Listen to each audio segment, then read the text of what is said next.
অহনাকে কোর্টে টেনে এনে গঙ্গাকে নির্দোষ প্রমাণ করলো অর্জুন। হ্যাঁ বন্ধুরা, এমনটাই দেখা যাবে। তাই সম্পূর্ণ জানতে ভিডিওটিতে লাইক দিয়ে চ্যানেলটি সাবস্ক্রাইব করে দেখতে থাকুন। গল্পের শুরুতেই দেখা যাবে অর্জুন গাড়ি নিয়ে যেতে লাগলেই তখনই অর্জুনের গাড়ির সামনে চলে আসে গঙ্গা। তখন গঙ্গাকে দেখে অর্জুন বলে, তুমি? তখন গঙ্গা বলে, হ্যাঁ স্যার, আমি আপনার সঙ্গে যাব। তখন অর্জুন বলে, তুমি গিয়ে কি করবে? তখন গঙ্গা বলে, আমি শুধু আপনার পাশে থাকতে চাই, আর কিছুই না। ওই যে যেখানে অ্যাক্সিডেন্ট হয়েছে সেখানে আমি যেতে চাই স্যার। আমাকে আপনি আপনার পাশে করে নিয়ে যান। তখন গঙ্গা মনে মনে বলে, এটা কি অ্যাক্সিডেন্ট না সাজানো নাটক? আমাকে দেখতেই হবে। তখন অর্জুন বলে, না না, তোমার যাওয়ার কোনো দরকার নেই। তুমি যা করেছো না, তাতে কিন্তু অহনা প্রচন্ড রেগে আছে। কি হবে তার কোনো ঠিক নেই। তখন গঙ্গা বলে, যা হয় হোক স্যার, আমি না আপনাকে কিছুতেই একা ছাড়বো না। আপনাকে যেভাবে ফাঁসানো হয়েছিল, না, আপনার উপর কি হয় না হয় আমি জানি না। তখন এই বলে জোর করে গাড়িতে উঠে পড়ে গঙ্গা। তখন অর্জুন বলে, তুমি কোনো কথা শুনবে না, তাই না? কারো কোনো কথা শুনবে না? তুমি ঠিক যাবেই? তখন গঙ্গা বলে, হ্যাঁ স্যার, আমি যাবই। তারপরে অর্জুন গঙ্গার বেলটা লাগিয়ে দেয়। তখন তো গঙ্গা আর অর্জুন দুজন দুজনের দিকে তাকিয়ে থাকে। তখন গঙ্গা মনে মনে বলে, ওই ফুলটুসি ম্যাডামকে না আমি একদম বিশ্বাস করি না। তারপরে অর্জুন অনেক জোরে গাড়ি চালাতে থাকে। তখন গঙ্গা বলে, স্যার একটু আস্তে চালান না। তখন অর্জুন বলে, আস্তে চালানোর সময় কি আছে? বলো। ওইদিকে অহনার কি অবস্থা তাও তো বুঝতে পারছি না। অহনার অ্যাক্সিডেন্টই বা হলো কি করে? আমি তাও বুঝতে পারছি না। কিন্তু গঙ্গা, তুমি যে কাজটা করেছো না, একদম ভুল করেছো কিন্তু। তখন গঙ্গা বলে, আমি আবার কি করলাম? ওরা যে আপনার সঙ্গে অন্যায় করছিল, সেটা সেটার কিছু না, না? এইভাবে আপনাকে ঠকাচ্ছিল, আপনাকে জোর করে বিয়ে করার চেষ্টা করছিল। আর আমি এতটুকু করাতেই দোষ হয়ে গেল? আর ওরা কোনো দোষ করেনি আপনার কাছে, তাই না? আপনাকে বাঁচানোর অধিকার কি আমার নেই? তখন অর্জুন বলে, দেখো আমি মানছি ওরা যেটা করেছে অন্যায় করেছে। কিন্তু তুমি এইভাবে অহনাকে মেঘনাথের সঙ্গে বিয়ে দিয়ে দেবে, সেটা না আমি কিছুতেই মানতে পারছি না। ভুলে যেও না গঙ্গা, অহনা কিন্তু আমাকে ভালোবাসে। তখন তো গঙ্গা এই কথা শুনে চমকে যায়। তখন গঙ্গা মনে মনে বলে, এসব কিছু নাটক আমি জানি।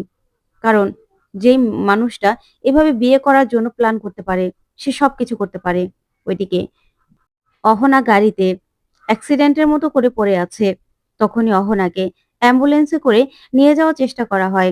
ঠিক তখনই অর্জুন আর গঙ্গা সেখানে আসে। তখন গঙ্গা অহনাকে দেখে ভাবে যে সত্যি অ্যাক্সিডেন্ট হয়েছে। তখন অর্জুনও ভাবে অ্যাক্সিডেন্ট হয়েছে। তখন অর্জুন বলে, অহনা তুমি চিন্তা করো না, আমি তোমার পাশে আছি। এই তো আমি চলে এসেছি। তখনই অহনা মনে মনে বলে, গঙ্গা, যেই নাটক করেছি না, তুমি কি করবে?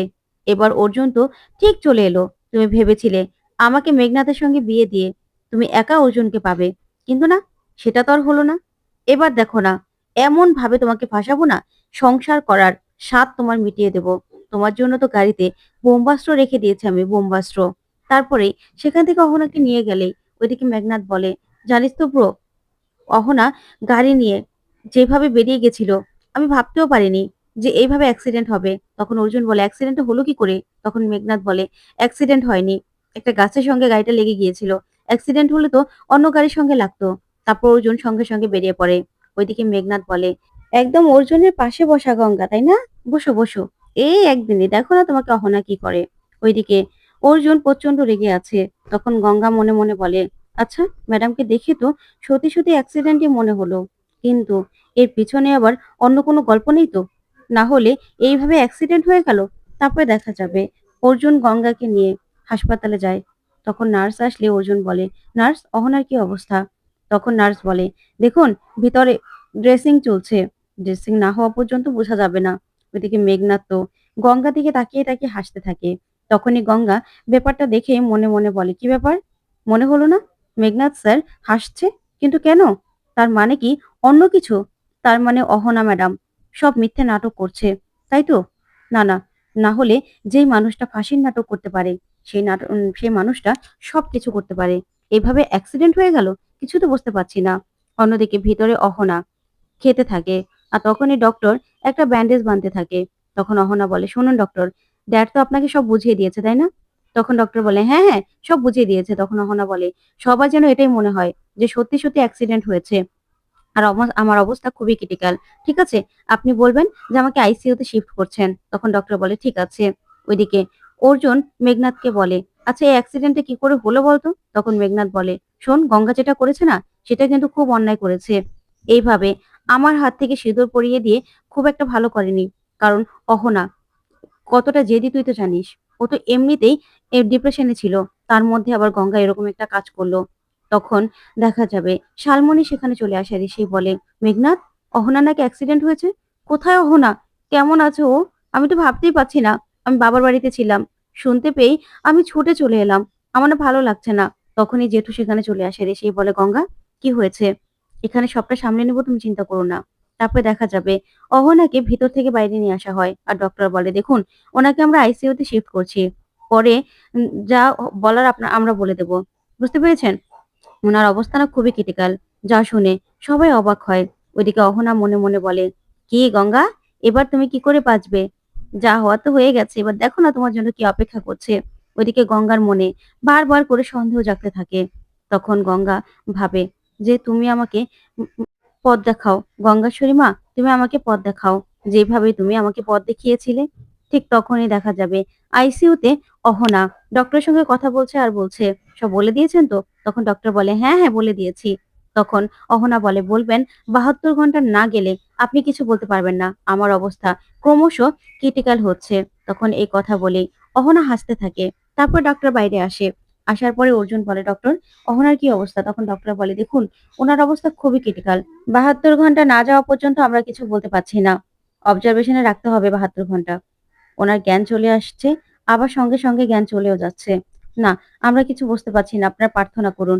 এই বলে চলে গেলেই তখন অর্জুন ভিতর থেকে ভেঙে পড়ে। তখনই গঙ্গা মনে, মনে বলে, "এটা কি হয়ে গেল?" ওইদিকে ডক্টর এসে অহনাকে বলে, "যা বলেছিলেন আমি তাই বলে দিয়েছি।" ওইদিকে জেঠু অর্জুনকে সামলায় আর বলে, "অর্জুন, নিজেকে ঠান্ডা করো, শান্ত করো।" তখনই দেখা যাবে মেঘনাদ বলে, "জেঠু, অর্জুনকে ঠান্ডা হতে বলে কি হবে? এই গঙ্গাই তো যত বাড়াবাড়িটা করলো। ওর কি দরকার ছিল আমার হাত থেকে অহনাকে সিঁদুর পরিয়ে দেওয়া?" তখন শালমণি বলে, "হ্যাঁ বাবা, এটা কিন্তু খুব অন্যায় করেছে। ওর এসব পাকামো করার কি দরকার ছিল? ও সব সময় এরকম করে।" ওইদিকে অহনা ভিতর থেকে সবটা শুনতে থাকে আর হাসতে থাকে। তখনই গঙ্গা মনে, মনে বলে, "এই বড় বৌদি আর মেঘনাদ স্যার ইচ্ছে করে অর্জুন স্যারের সামনে এই কথাগুলো বলছে, যাতে উনি আরো ঘাবড়ে যায়।" ওইদিকে অহনা মনে, মনে ভাবে, "কি ব্যাপার গঙ্গা? এবার এবার তুমি কি করবে? মেঘনাদ দা, আরো বেশি, বেশি করে বলো। দিদিভাই, আরো বেশি করে বলো। যেন অর্জুনের মনে গঙ্গার জন্য একদম কোনো কিছু অবশিষ্ট না থাকে।" তারপরেই অর্জুন বলে, "না, শুধু, শুধু অ্যাক্সিডেন্টটা হলো কি করে সেটাই তো বুঝতে পারছি না।" তখনই সেখানে অহনার বাবা চলে আসে আর এসেই বলে, "এটা কোনো অ্যাক্সিডেন্ট নয় অর্জুন।" তখন তো অর্জুন চমকে যায় অহনার বাবাকে দেখে। তারপর বলে, "আঙ্কেল, আপনি এখানে?" ওইদিকে গঙ্গা অবাক হয়ে অহনার বাবার দিকে তাকিয়ে থাকে। তখন অর্জুনকে অহনার বাবা বলে, "হ্যাঁ, আমার মেয়ে সুসাইড করতে চেয়েছিল।" তখনই এই কথা শুনে অর্জুন বলে, "মানে? সুসাইড করতে চেয়েছিল মানে? কি বলছেন আপনি?" তখন দেখা যাবে একটা সুসাইড নোট শালমণির হাতে ধরিয়ে দেয় পুলিশ। তখন শালমণি সেটা পড়ে, পড়ে সবাইকে শোনাতে থাকে। যেখানে শুধুমাত্র গঙ্গার নাম দিয়ে লিখেছে অহনা, যে গঙ্গার জন্যই আজকে ওর জীবনটা পুরো শেষ হয়ে গেছে। গঙ্গা ওর জীবন থেকে অর্জুনকে কেড়ে নিয়েছে। বারবার গঙ্গা অহনাকে অপমান করেছে। সেজন্য ও নিজেকে শেষ করে দিতে চায়। ও বাঁচতে চায় না। এই কথাগুলো শুনেই অবাক হয়ে যায় অর্জুন। তখনই গঙ্গা বলে, "না, না, আমার জন্য উনি কেন সুসাইড করতে চাইবে?" ওইদিকে অহনা বলে, "গঙ্গা, এবার তুমি কি করে বাঁচবে?" এদিকে তো শালমণি কান্নাকাটির নাটক জুড়ে দেয়। পুরো নাটক করতে থাকে। তখন গঙ্গা বলে, "না, উনি আমার জন্য কেন সুসাইড করবে?" তখন শালমণি বলে, "কেন তুমি বুঝতে পারছো না? তুমিই তো ওর জীবন থেকে অর্জুনকে কেড়ে নিয়েছো। তারপরে আবার মেঘনাদের হাত থেকে সিঁদুর পরিয়ে দিলে। এটা কি হলো? বলো? একটা মানুষের জীবন নিয়ে এভাবে কেউ ছেলেখেলা করে? ও তো শুধু ভালোই বেসেছিল। অর্জুনকে ও বিয়ে করতে চেয়েছিল। হ্যাঁ, সেটা না হয় অন্যায়। কিন্তু তুমি যেটা করেছো সেটা অন্যায় নয়?" তখন গঙ্গা মনে, মনে বলে, "স্যার, আপনি আমার হয়ে কোনো কথা বলবেন না?" তখনই অহনার বাবা বলে, "এই গঙ্গাকে এখনই আপনি অ্যারেস্ট করুন। আমি আমার মেয়ের এই অবস্থার জন্য দায়ী করছি গঙ্গাকে। তাই ভালো করে তদন্ত করে তারপরে মেয়েটাকে অ্যারেস্ট করুন। আমি কিছুতেই এই মেয়েটাকে বাইরে দেখতে চাই না।" তখন তো অর্জুন চমকে যায়। ওইদিকে গঙ্গা অবাক হয়ে যায়। তারপরে গঙ্গা মনে, মনে বলে, "অর্জুন স্যার, আমি তো নিজেকে ঠিক রক্ষা করে নেব। কিন্তু আপনি আমার পাশেও দাঁড়ালেন না।" তখনই মেঘনাদকে পুলিশ অফিসার বলে, "তোমার টিম নিয়ে গঙ্গাকে অ্যারেস্ট করো।" তখন জেঠু বলে, "না, শুধু, শুধু কোনো যে অহনা যে গঙ্গার জন্য সুসাইড করেছে তার কোনো প্রমাণ আছে? তার জন্য তো তদন্ত দরকার।" ওইদিকে অহনা বলে, "এই বুড়োটা না সবসময় গঙ্গার হয়ে কথা বলে। তখন অর্জুনও কি বলবে কিছুই বুঝতে পারে না। তখন অহনা বলে, এই বুড়োটার জন্য সবসময় সবকিছু ভেস্তে যায়। তারপর অফিসার বলে, কিন্তু স্যার, সেজন্য তো আমাদের তদন্ত করতে হবে। আর এই জন্য গঙ্গা পালকে আমাদের থানায়ও নিতে হবে। সেটা তো আপনি জানেন। এভাবে তো আমাদের বাধা দিতে পারেন না। তখনই অর্জুন বলে, দাঁড়ান, আমার মনে হচ্ছে গঙ্গা এসবের মধ্যে কোনো জড়িত নয়। একটু সময় দেওয়া হোক। তখন তো গঙ্গা মনে মনে ভীষণ খুশি আর বলে, অর্জুন স্যার, আপনি আমার হয়ে কথা বলেছেন, আমার কথা ভাবছেন, এটাই ব্যাস। গঙ্গা তো গঙ্গার হয়ে লড়াই ঠিক করে নেবে। আর এই অহনার বাবাও তো দেখছি অনেক অভিনয় জানে, একদম ঠিক মেয়েটার মতো। না হলে আমাকে অ্যারেস্ট করাতে চলে এলো। তারপরে অর্জুনকে অহনার বাবা বলে, আচ্ছা অর্জুন, আমার মেয়ে তোমাকে ভালোবাসতো, তোমাকে ভালোবাসে, তোমার জন্য সব সময় পাগলামো করতো। আর হ্যাঁ, তুমি যখন বিপদে পড়েছিলে ও রাগের মাথায় তোমাকে ছেড়ে চলে গিয়েছিল, আমিও তোমাকে অনেক কথা শুনিয়েছিলাম। সেই জন্য যে তোমাকে ছেড়েও চলে গেছে, সেরকমটা কিন্তু নয়। ও তোমাকে সব সময় আমাকে বলতো যে, বাবা, অর্জুন এরকম নয়, অর্জুনের চাকরিটা তুমি ফিরিয়ে দাও। তখনই অহনা খুব খুশি ভিতর থেকে। তখন অহনার বাবা বলে, আর তুমি কি না এই গঙ্গাকে সাপোর্ট করছো? আমার মেয়ের এই অবস্থার জন্য গঙ্গা দায়ী। আমি গঙ্গাকে কিছুতেই এখানে থাকতে দেব না। গঙ্গাকে এখনই পুলিশ অ্যারেস্ট করবে। তখন তো শালমণি মনে মনে ভীষণ খুশি। তখন গঙ্গা ভাবে, আচ্ছা, কি থেকে কি হয়ে গেল কিছু তো বুঝলাম না। তারপরে গঙ্গাকে অ্যারেস্ট করে নিয়ে কোর্টে উঠালেই সেখানে অর্জুন অহনাকে নিয়ে হাজির হয়। আর সেখান থেকে গঙ্গাকে নির্দোষ প্রমাণ করে তারপরে বের করে। তো বন্ধুরা, কেমন লাগলো আজকের আপডেট? কমেন্ট করে জানাতে ভুলবে না। পরবর্তী আপডেট পেতে চ্যানেলটি